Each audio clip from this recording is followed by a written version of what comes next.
6:30 എൻ്റെ അമ്മ എന്നെ വിളിച്ച് പൊക്കി അമ്പലത്തിൽ പോകാനായിട്ട്. ഭഗവാന്റെ കാര്യമായിട്ട് ഞാൻ മടിയൊന്നും കാണിച്ചില്ല. ഞാൻ നേരെ എണ്ണിച്ച് ഒരുങ്ങി റെഡിയായി പോയി ഗൈസ്. ഇങ്ങനെയാണ് എവിടെങ്കിലും കൊണ്ട് വണ്ടി വെച്ചാൽ വണ്ടിയിൽ ചാവി ഇട്ടിട്ട് ഒരു പോക്കങ്ങ് പോകും. ഈ അമ്പലത്തിന്റെ പ്രത്യേകത ഇവിടെ നരസിംഹസ്വാമിയാണ് പ്രതിഷ്ഠ. ഈ അമ്പലത്തില് നാലമ്പലത്തിനകത്തില് സ്ത്രീകൾക്ക് പ്രവേശനമില്ല. ഇവിടുത്തെ ചന്ദനത്തിന് വരെ ഒരു പ്രത്യേകത കേട്ടോ, പിങ്ക് ചന്ദനം. അവിടുന്ന് പ്രാർത്ഥിച്ചിറങ്ങി നമ്മൾ നേരെ അടുത്ത അമ്പലത്തിൽ പോയി. ഇതെന്റെ അമ്മ വീട്ടിന്റെ അവിടുത്തെ അമ്പലം കേട്ടോ. ഇവിടെ ശിവനായിരുന്നു പ്രതിഷ്ഠ.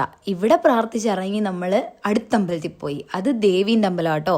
ഇവിടെ ഉത്സവ. ഞാൻ ഇവിടെ വന്നൊരു പറയൊക്കെ ഇട്ടു. ഉത്സവമായതുകൊണ്ട് അതിന്റെ നല്ല തിരക്കുണ്ടായിരുന്നു ഗൈസ്. നിങ്ങളിപ്പോ കാണുന്നത് ആഫ്റ്റർ എഫക്ട് ഓഫ് പറയിടൽ. ദിസ് ഈസ് മൈ പല്ലില്ലാത്ത അമ്മമ്മ. പല്ലില്ലാത്ത അമ്മമ്മയാണെങ്കിലും അമ്മമ്മയുടെ സ്നേഹം വളരെ വലുതാണ്.